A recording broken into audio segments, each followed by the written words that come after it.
प्यारे अधिवक्ता साथियों, सभी को हमारा आज जय श्री सीताराम। आप सभी अधिवक्ता साथी स्टडी में खास करके हायर जुडिशरी के अगर स्टूडेंट नहीं हैं तो भी, और अगर हैं तो भी, नई संहिताओं पर इस दृष्टि से पढ़ाई करें कि ये माइंड मेकअप रहे। मुझे ऐसा लगता है कि जो सलेबस बदलने के आपके दोनों साक्ष्य जब आएंगे तो कम से कम उत्तर प्रदेश में उच्चतर न्यायिक सेवा की तरह दोनों संहिताएं रहेंगी।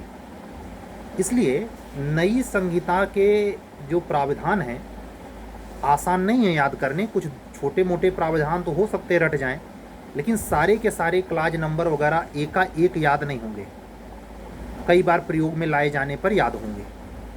इसको ख्याल में रखते हुए, और अगर आपको 8 दिसंबर को पेपर देने के पहले छत्तीसगढ़ भी और राजस्थान भी जाना है तो आपको पता है कि छत्तीसगढ़ उच्चतर न्यायिक सेवा HJS में तीनों की तीनों संहिताएं नई रखी गई हैं, पुरानी वाली जड़ से हटा दी गई हैं।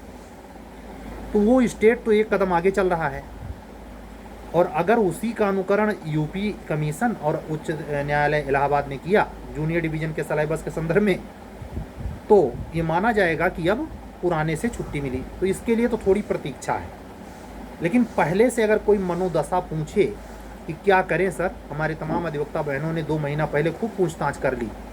हमने यही आखिरी उनको राय दी थी, उस पर मैं कायम हूँ कि जब तक आपके आँख के सामने बिल्कुल नया पढ़ने की नोटिस ना आ जाए तब तक पुराने के साथ ही पढ़ते रहिए, नुकसान नहीं है। हम नया पढ़ने से बिल्कुल मना नहीं कर रहे, 1 जुलाई के बाद तो अनिवार्य ही हो गया, लेकिन ऐसी आशंका है कि कुछ नई संस्थाएं जैसे ऑल इंडिया जो बार काउंसिल का एग्ज़ाम होता है AIBE, उस एग्ज़ाम में भी इन्होंने नया पुराना दोनों रखा, तो एक कॉम्प्लेक्स वाली स्थिति है। और अगर आप सीरीज से जुड़े हैं, जैसे हमारे बच्चों ने हमारे सहयोग में, हमारी अधिवक्ता बहनों ने हमारे सहयोग में अपने सारे कार्यक्रम को थोड़ा ढीला या सुस्त या रोक लिया है। लगभग सभी हमारे साथ हैं और हम पूरी कोशिश कर रहे हैं कि समय को हम भुनाएं। असल में आज वो पहला दिन था जहां हमने थोड़ी स्टार्ट की है। अब देखना है इसी में 8 दिसंबर तक मेंटेन रहे, सब कुछ सटीक बढ़ जाए और एग्ज़ाम भी राइट टाइम पे हो जाए। तो कोशिश यही रहेगी कि रिजल्ट पॉजिटिव रहे। अत्यधिक भार है, ये शुक्र है, मैं आप लोगों का बार बार शुक्रगुजार हूँ कि आप लोगों का ड्यूटी मेरी होने के बावजूद हमारे फ़ायदे के लिए आप लोगों ने अपना कार्यक्रम थोड़ा सा रोक लिया है। हम पर दबाव नहीं बना रहे कि नहीं सर हमारा करिए ही करिए। ये हमारे लिए वो पैसे में उसकी कीमत नहीं है कही जा सकती। परमात्मा शायद इस माध्यम से बहुत कुछ कह रहा है, मैं जो अभी कहना नहीं चाहूँगा। आप सभी लोग हमारे धन्यवाद के पात्र हैं और हमारे शुक्रगुजार हैं। मैं इतना ही कहूँगा कि जो समय गुजर रहा है और हर दिन घट रहा है, ख़ास करके इधर 10 दिन में जब से ये क्लियर हो गई डेट, तब से जो अधिवक्ता बंधु और बहन हमारे टेस्ट सीरीज से जुड़े हैं उनके भी मैं धीरज को लोहे के चने चबवाने जैसा बहुत ही गंभीर निर्णय मानता हूँ। आसान नहीं है सीरीज में day by day test face करना ईमानदारी से।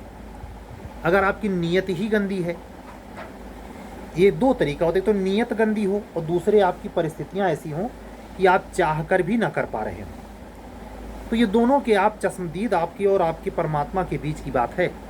हम तो आपसे हमारी बातचीत हुई, जो भी जिस भी परिस्थिति में जिन शर्तों पर हमने आपको हाँ बोल दिया, तो हम अपना तो काम करेंगे, लेकिन फ़ायदा ये पक्का जानिए तभी आपको होगा जब पर डे आप हर क्वेश्चन को पढ़ेंगे, समझेंगे और हल करेंगे।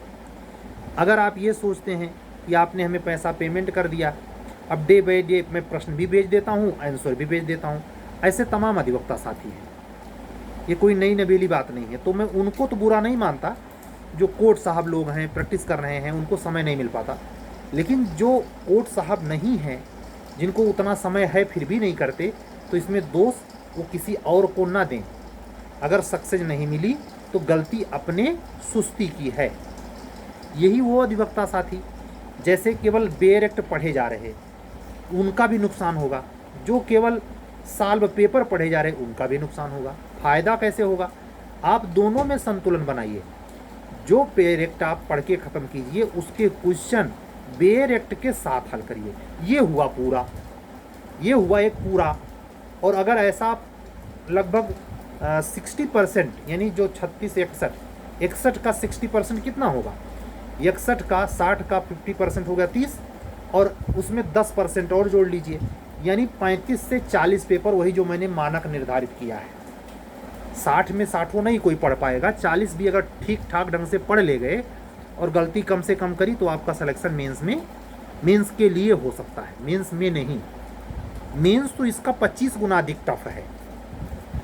प्री निकाल लेना कोई बहुत बड़ी चमत्कारी बात नहीं होगी, बहुत सारे लोग देंगे ही, 36% तो देंगे ही, लेकिन इतना आसान या इतना कठिन होने के बावजूद मैं अपनी समस्या के साथ आपको भी जोड़ता हूँ। अगर आप समय नहीं दे पाए तो परिस्थितियाँ वहाँ कारण नहीं बनती हैं, आपका रिजल्ट निगेटिव हो जाएगा। यहाँ बहुत सुनियोजित दिमाग से और हर चीज़ों पर कहे, मैं कल के वीडियो में क्या परमात्मा ने बुलवाया कि आप हर जगह थोड़ा थोड़ा वोट पा जाइए। यहाँ भी यही सिस्टम लागू करेगा कि जो आपके टोटल नए पुराने मिला के 61 एक्ट हैं, आप जानते तो कुछ रहिए, बिल्कुल अंदाज़ा न लगाना पड़े।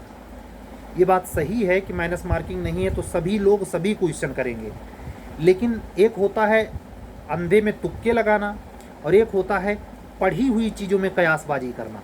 पढ़ी हुई चीज़ों में कयासबाजी का जो क्या कहते हैं प्रायिकता है सब वस्तुनिष्ठ क्वेश्चन हल करने की, तो एक मेमोरी के आधार पे उसमें एलिमिनेशन होता है, और नहीं तो रैंडम होगा, कुछ नहीं जानते वही से तुक्का मार रहे। तो ऐसे तुक्का नहीं सही होता, ऐसे बहुत कम रेशियो है कि आपका किस्मत बहुत है चरचरान हो तो नहीं कह सकते, अन्यथा आपका फ़ायदा होता नहीं। भले माइनस मार्किंग नहीं है, फ़ायदा तभी होगा जब आप कुछ जानते हो, उसके बारे में कोई हाइपोथेसिस माइंड में उस समय लिमिटेड टाइम में एक सवाल हल करने में मुश्किल से 2 घंटे में 100 सवाल हल करने हैं, 120 मिनट में 100 सवाल, यानी 1 मिनट पूरा मिल रहा है, और आप 20 मिनट को, जो 120 मिनट है, 20 मिनट को 100 सवाल में बांट दीजिए, 20 25 100, यानी 0.50 सेकेंड, 1 मिनट 50 सेकेंड के हिसाब से आपको पर क्वेश्चन पे समय मिलेगा। अगर आप नहीं पढ़े हैं, ज़्यादा समय एक क्वेश्चन पे दे रहे हैं, समझ नहीं आ रहा है, बार बार पढ़ रहे हैं, तो आपको लास्ट में गोला रंगने में दिक्कत आ जाएगी। एपीओ में तो बहुत बड़ी समस्या खड़ी हो जाती है। क्यों? 2 ही घंटा, 120 मिनट में 150 सवाल, यहाँ तो 120 मिनट में केवल 100 सवाल। आप ऐसे समझिए उतने ही समय में 50 सवाल ज़्यादा करना है एपीओ में। इसीलिए एपीओ के प्रीलिम्स में 10 में से 8, और नए लड़के तो 100% लास्ट में रंगते हुए नजर आएंगे। कॉपी उनकी छीन ली गई, वो कलरे करते रह गए, छूट गया सर हमारा। हाँ, छूट जाएगा। क्यों? आपने कोई सीरीज स्वयं से नहीं करी, किसी की सीरीज ज्वाइन नहीं करी। इससे क्या होता है कि आपका आदत बन जाती है। मैं अपने अधिवक्ता बहनों और बंधुओं से बार बार अपील कर रहा हूँ कि आप जो हमसे इस बीच में टेस्ट पेपर कंटिन्यूअस ले रहे हैं, ईमानदारी से अगर रोज़ नहीं बैठ सकते तो एक दिन के अंतर पे बैठिए, लेकिन 2 घंटे वैसे बैठिए जैसे आपको यूपीएचजीएस का प्रीलिम्स प्रयागराज में आके देना है। 2 घंटे का वातावरण बनाइए अपने कमरे में, सामने घड़ी रख लीजिए, ईमानदारी बरतिए, बीच में उठिए मत। और OMR सीट का प्रिंट आउट जो मैं आपसे निकाल करके कहता हूँ, इसी पे गोला बनाइए। क्या मैं इतना हमारे पास क्षमता नहीं है कि आप हमारे से सीरीज के साथ, प्रश्न पत्र के साथ क्या क्या नहीं करते होंगे? तमाम अधिवक्ता बहनें हैं जो कितनों दिमाग लगाएं, हम साफ जानते हैं ये क्या कर रही हैं हमारे सीरीजिया का, लेकिन हम लिए जा, तू ही जी ले, ये जानते हुए करता हूँ, होश हो हवास में, कोई गबद्दू ना समझे। ये इसलिए कह रहा हूँ कि अगर आप रेगुलर 2 घंटा ऐसा करते हैं तो मिनिमम टोटल पेपर 44 है, तो 44 पेपर का मतलब हुआ 22 घंटे। एक पेपर 44 पेपर जो है, हर पेपर 1 घंटे का है। किसी किसी पेपर में 1 घंटे में आपको 75 सवाल करने हैं और किसी किसी में 100। हमने ये नहीं किया है कि जिसमें 100 सवाल करने हैं उसके लिए 1.5 घंटे दूँ, नहीं। 2 प्रश्न पत्र आपको जाए, 150 सवाल आपको करने हैं 2 घंटे में। जबकि नियमता होना ये चाहिए कि 2 घंटे में यूपीएचजीएस के अकॉर्डिंग 100 सवाल होने चाहिए, लेकिन मैं 150 सवाल हल कराता हूँ। कि एक प्रकार से अगर एपीओ वाले पॉइंट से देखें तो 2 घंटे में वहाँ 150 सवाल हल कराता है, तो आपकी स्पीड मेंटेन हो जाए और एचजीएस आप मतलब नॉर्मली आप कर ले जाएं। जो अच्छे स्टूडेंट होते हैं, जिनकी अच्छी पकड़ होती है, 80-85 तक सही कर देते हैं, ऐसे लोग लास्ट के 20 मिनट 25 मिनट बैठे रहते हैं। इतना आराम से करके इतना समय होता है, 1 मिनट 50 सेकंड कम समय नहीं होता एक सवाल पर, समझ रहे हैं। 2 मिनट में 10 में दूसरे मिनट में 10 सेकंड बाकी रहेगा, तभी आपका पहले सवाल के लिए समय पूरा हो जाएगा। ऐसे कभी क्लासिफिकेशन कीजिए। जुडिशरी में आप जो देखते हैं दोनों मीटिंग 2-2 घंटे का पेपर होता है, वो 150 सवाल हो भी करता है वहाँ भी। तो इसमें ऐसे जूनियर डिवीज़न के बच्चे भी हो सकते हैं जो ओबीसी कैंडिडेट हों, एससी हों, जिनके जूनियर डिवीज़न के चांस हो। इसलिए भी मैं 2 पेपर जब करवाता हूँ तो इकट्ठे 150 सवाल देता हूँ। आप ये मत कहिएगा कि सर यहाँ 2 घंटे में सब है, नहीं। आप अभ्यास कीजिए, आप रिगरस कीजिए अभ्यास, स्पीड मेंटेन कीजिए और एक्यूरेसी मेंटेन कीजिए करेक्शन का। ये नहीं स्पीड के चक्कर में सब गलते कराए, माइनस मार्किंग नहीं है। ध्यान रखिए, वहाँ स्पीड के साथ साथ माइनस मार्किंग ही है, चाहे एपीओ हो चाहे जूनियर डिवीजन हो। आप जान रहे हैं दोनों परीक्षाएं गरज रही हैं, कभी भी एनी टाइम डिस्क्लोज हो सकती हैं। तो ये समय ऐसा है कि हर कोई सीखे। ठंड जैसे इस समय खामोशी समझ में आती है और शांतिपूर्वक बच्चों का निर्मग्न होकर अपने चीज़ों में लगे रहना, हमसे टोका टाकी। जैसे आज मैंने देखा कि आज की क्लास में मंडे ट्यूसडे का दिन था, लेकिन किसी अधिवक्ता बंधु बहन ने हमसे ये नहीं कहा कि सर हमको क्लास दीजिए, हमने दिया। हमने बल्कि 2 दिन की पीछे की क्लास की रिकॉर्डेड क्लास थी, हमने दिया। हमने क्या कहा है आपसे, हम खुद से करते जाएंगे जितना कर पाएंगे। कल की भी जो क्लास होगी पहुँचेगी, ठीक है। तो आप लोग अपना समय बचाइए और हमारे लिए भी जितना कर सकते हैं आप करिए। हम आपको थैंक्स बोलते हैं और यह भी कहेंगे कि ये समय ऐसे ही न गुजारना, ठीक है। हमारा एग्ज़ाम है, थोड़ा आपको मौका मिल गया है तो आप इसी में रपारप तैयारी करिए। जो 5वां भारतीय न्याय संहिता का टेस्ट होना है, जिसके लिए मैंने 3 हफ्ते का समय मांगा है, तो मुझे ऐसे लगता है कि अब आप लोगों से थोड़ा दुस्साहसपूर्वक नहीं, लेकिन हमारी ज़रूरत ऐसी है, अब मैं एग्ज़ाम 8 के बाद ही लूँगा, पेपर बनाऊँगा नहीं। उसकी वजह है, तब तक ये भी रहस्य साफ हो जाएगा कि आखिर वैकेंसियाँ कब तक आए एपीओ वाली वैकेंसियाँ जो मजाक बना के रखा है, क्या माजरा है, क्या सिलेबस है, सब साफ हो जाएगा। लेकिन अभी BNSS का न प्री और न मेंस कोई टेस्ट शुरू नहीं करूँगा। ये हमारा रेगुलर वीडियो एचजीएस वाले बच्चे तो सुनते ही हैं, 250 के आसपास टोटल, कल भी आज भी। लेकिन इसमें मुझे लगता है कम से कम 50-70 बच्चे ऐसे हैं जो हमारे सीरीज वगैरह कार्यक्रम से भी जुड़े हैं और जूनियर डिवीज़न एपीओ वाले हैं। वो भी ये इस आशा में सुनते हैं कि सर हो सकता है कोई सूचना वैकेंसी की लेके आए हों।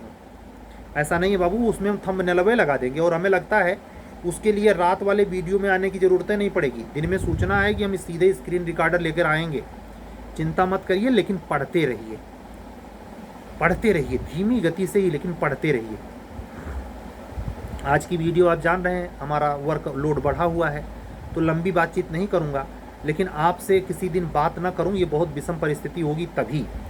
अब 8 तारीख को पेपर है, तो रात में 7 के तो बात नहीं होने वाली है, क्योंकि 8 को सुबह निकलना होगा। मेरा अंदाज़ा है एडमिट कार्ड 25 के बाद जब भी आए तो ये एग्ज़ाम 11:30 से 11:30 से 1:30 बजे तक, मतलब 11 बजे के बाद ही रखेंगे, क्योंकि ठंडी का सीज़न है। देखिए टाइम क्या रखते हैं, जो भी हो 2 घंटे का पेपर होता है, 100 क्वेश्चन होते हैं, विदाउट माइनस मार्किंग होता है। और ये आज सुनाई पड़ा है कि कमीशन 48 घंटे के अंदर यूपी पीसीएस का क्लियरेंस जारी करेगा। यानी 2 दिन एग्ज़ाम होगा, 1 दिन होगा, कब होगा, 7 को होगा, 8 को होगा, कि 7-8 दोनों को होगा। 48 घंटा और वेट कर लीजिए, मतलब इसी हफ्ते में। आज मंगलवार के दिन हम लोग बात कर रहे हैं, आज है 5 नवंबर, और मुझे उम्मीद है ये कि शनिवार के पहले कमीशन साफ़ कर देगा। कि वो 8 तारीख को एग्ज़ाम ले रहा है कि नहीं। अगर 8 तारीख को भी ले रहा है तो ये समझ जाइए कि प्रयागराज में गहमा गहमी होगी, क्योंकि यूपी पीसीएस के अच्छे स्टूडेंट होते हैं और यूपी हायर जुडिशरी के भी टोटल के टोटल कैंडिडेट अगर यहीं सेंटर हुआ तो निश्चित तौर पर भीड़ अच्छी रहेगी। उसमें होटल का मिलना, तमाम बातें मायने रखती हैं। इस बात का ख्याल रखकर जो आउट ऑफ स्टेट हमको सुन रहे हैं, यूपी में 8 की परीक्षा देने के लिए समय से अपना होटल, अपना टिकट वगैरह सब फिट कर लीजिए, क्योंकि समय सिमट रहा है। इसी में अगर आपको कहीं छत्तीसगढ़ और राजस्थान भी दौड़ लगानी है तब मार्को पोलो की यात्रा कीजिए। इतना बड़ा सिलेबस है, मतलब टस से मस होने भर का नहीं है। 1 इंच भी अगर इधर से उधर हुए कि गोया, 1 इंच भी इधर से उधर हुए, ये हालत है। लेकिन आप लोग हैं कि मानते नहीं। दौड़िए, हम किसी का पैर थोड़े पकड़ सकते हैं, हम अपनी बात कहते हैं। और ये कोई ज़रूरी है कि हम यहाँ बैठे हुए प्रकांड वो हैं कि हमारी बात हर बात मानी जाए, मनवाने के लिए नहीं, अपनी मौज के लिए, आपसे हर दिन बात करने के लिए। जो बच्चे सुधीए हैं, जिनका नेचर अच्छा है, जो हमारे में फिलॉसफी में विश्वास रख रहे हैं, उनको उसी बहाने सुनने को मिल जाता है।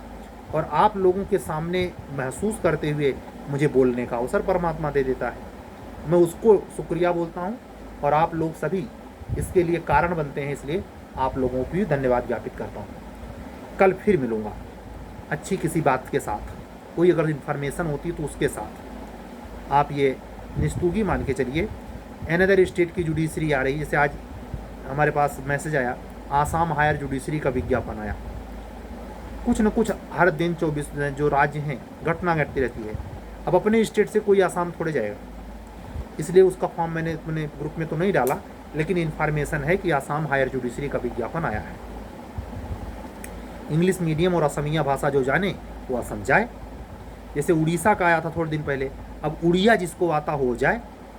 महाराष्ट्र में कोई आया विज्ञापन, हम लोगों के किस काम का। जो महाराष्ट्र में मराठी जानता हो जाए, ये मुश्किल आ जाती है ना। गुजरात हो तो गुजराती आना चाहिए। तो ये प्रेफरेंस है, क्षेत्रवाद भी इसमें है, लेकिन क्षेत्रवाद के साथ साथ उस स्टेट के नागरिकों को जिनका पहला हक उस संपत्ति पर बनता है, उनके रोजगार के संदर्भ में भी बनता है, उनके हक की प्रतिबद्धता को दर्शाने के लिए यह व्यवस्था की उस स्टेट की लैंग्वेज आनी चाहिए, होना चाहिए। उत्तर प्रदेश में हिंदी की अनिवार्यता ऐसा कोई लैंग्वेज नहीं है। अब की बार इन्होंने हिंदी इंग्लिश लैंग्वेज लिख तो दिया है, लेकिन इंटरेस्टिंग ये है यूपीएचएस के मेंस में ये हिंदी में क्या पूछते भी हैं कि नहीं। बड़ी इंटरेस्टिंग होगा। जो 50 नंबर का जीएस रहेगा, 25 नंबर की इंग्लिश, 25 नंबर की हिंदी होनी चाहिए। हिंदी में क्या जूनियर डिवीज़न के अकॉर्डिंग कॉपी करेंगे या कुछ नया ट्रेंड रखेंगे, ये तो पेपर आने पर पता चलेगा। जो मेंस लिखेंगे वो जानेंगे, पहले दफ़ा उन्हीं के सामने, आँख के नज़र के सामने पड़ेगा, ठीक है। लेकिन उसी पेपर में मैं विश्वास पूर्वक कह रहा हूँ, लैंग्वेज और जीएस के पेपर में ही सबसे ज़्यादा लोग फेल होंगे। उसकी वजह है, उसके स्कोप की कोई अंत नहीं है। जीएस में वो 50 नंबर ऐसा पूछ सकते हैं कि एक भी क्वेश्चन न कर पाइए, और उनको मौका मिल जाएगा कि 40% नंबर ना देना पड़े। बस आप ला कुछ भी लिख के आइए, आप कैसो प्री निकालिए, क्या फ़र्क पड़ता है। तो अगर नहीं कराने का इरादा है तो नहीं हो जाएगा, लेकिन अगर जिसकी किस्मत तेज है, जिस पर भगवत कृपा है, तो भगवत कृपा के आगे तो सब फेल है। चाहे कितना बड़ा अन्यायी हो, चाहे कितना बड़ा न्यायी समय चल रहा हो, वो आर पार कर देता है, आर पार कर देता है। प्रहलाद होलिका में बैठने के पहले डर जाते हैं कि इतना अंगारे जैसा ये खंभा, इसको मगर अगर छू दिया तो मैं तो 1 सेकंड में राख हो जाऊंगा। एक तरफ श्रीमन नारायण का पाठ कर रहे, दूसरे वो घबरा रहे कि कहीं हमको बांधने को कह रहा है हिरण्याकश्यपु और हमारा यहीं अंत न हो जाए। वो डरते हैं, तो जब डरते हैं तो भगवान एक चमत्कार करते हैं। देख रहे हैं प्रहलाद की उसी पोल पर चींटियों की लाइन लगी है। इतने गर्म तावे जैसे लाल खंबे पर ये चींटियाँ कैसे जा रही हैं? अगर चींटियाँ जा सकती हैं तो मैं क्यों नहीं जा सकता?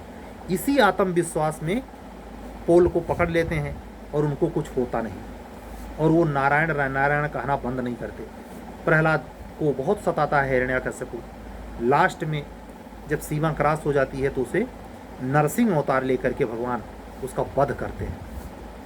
समझ रहे हैं? उसके जो उसको वरदान मिला हुआ था कि वो कभी मरेगा नहीं, उस वरदान की और उसकी दोनों की धज्जियाँ उड़ा देते हैं नरसिंह भगवान। तो भगवान की माया का अंत नहीं है, तर्क बुद्धि उनसे परे है। अगर उसकी कृपा है, अरे तो हाई कोर्ट क्या 50 हाई कोर्ट, न्यायमूर्ति का 1000 न्यायमूर्ति कुछ नहीं कर सकते। उसी पे बहुत बड़ी सूक्ति है जहाँ ये कह के मैं आज का वीडियो पूरा करूँगा। कहते नहीं कि जिस पर नारायण की कृपा होती है, यानी जिसको भगवान ही मारना चाहे उसे बचाएगा कौन, और जिसको भगवान बचाना चाहे उसे मार कौन पाएगा। तो नेचर नंबर 1 पर है, प्रभु नंबर 1 पर है, परमात्मा सर्वोच्च है, उसके आगे सब कुछ गॉड है। इसी बात को निवेदित करते हुए आज का वीडियो पूरा करता हूँ। कल फिर मिलूँगा। अगर आज भी, आज की डेट से 10 दिन के अंदर, इन 15 नवंबर तक भी हमारी सीरीज जो चल रही है जिसमें 44 पेपर हैं, 44 पेपर, हर पेपर 1 घंटे का है, 44 घंटे के टेस्ट से अगर शरीक होना चाहते हैं और क्वेश्चन का एक महत्वपूर्ण संग्रह चाहते हैं, जिसमें नए एक्ट में भी 12 से 14 एक्ट पर हमने काम किया है, जो हमारा दिमाग जैसे इधर उधर से काम किया है, हिंदी मीडियम इंग्लिश मीडियम दोनों में, आप अगर जुड़ते हैं तो आपको फ़ायदा मिलेगा। कल हम फिर मिलेंगे। हमारा व्हाट्सअप नंबर ध्यान से सुन लीजिए, 7705090393। इसी पर व्हाट्सअप मैसेज करेंगे, कॉलिंग नहीं होती तो हम आपको कॉलिंग नंबर देंगे, और अगर आपसे हमारा बात कंप्लीट हो जाती है तो हम आपसे फिर बात आगे बढ़ाएंगे और टेस्ट सीरीज कंटिन्यू हो जाएगी। अभी सोच लीजिए 15 तक का मौका देता हूँ, उसके बाद नहीं दे पाऊँगा। क्यों? क्योंकि उस 44 पेपर को करवाने के लिए समय भी तो चाहिए। 20 दिन में नहीं हो पाएगा 44 पेपर भाई। 44 दिन के लिए जो लड़के इस समय 14वें टेस्ट पे हैं, यानी 44 में से 14 निकाल दीजिए तो 4 निकल गया, 30 बचा, 30 भी वो निकल गया, यानी 20 पेपर बचा है और उनके सामने 34 दिन है। तो अगर एक एक दिन का वो अंतर ले रहे हैं तो क्या बुरा है, लास्ट में वो हर दिन दे। तो यही दिमाग में आप रखिएगा कि कितने प्रश्न पत्र हैं, अगर आपको जुड़ना है, अगर आप चैनल पर नए हैं तो भी। और अगर इस सीरीज़ से जूनियर डिवीज़न के सीरीज प्री या मेंस से, या एपीओ की प्री या मेंस की टेस्ट सीरीज में इंटरेस्टेड हैं, मुझसे जुड़ना चाहते हैं, तो एक बार नंबर फिर सुने 7705090393। कल फिर मिलेंगे। सभी अधिवक्ता बंधुओं और बहनों को जो बातें कह रहा हूँ, गंभीरता पूर्वक सुनने, समझने, जांचने परखने की अपेक्षा के साथ आज के वीडियो से रुखसत चाहता हूँ, रुखसती चाहता हूँ, विदाई चाहता हूँ। कल फिर मिलूँगा। तब तक के लिए सभी अधिवक्ता बहनों और बंधुओं को जय जय सिया राम, शुभ रात्रि, सत्यमेव जयते।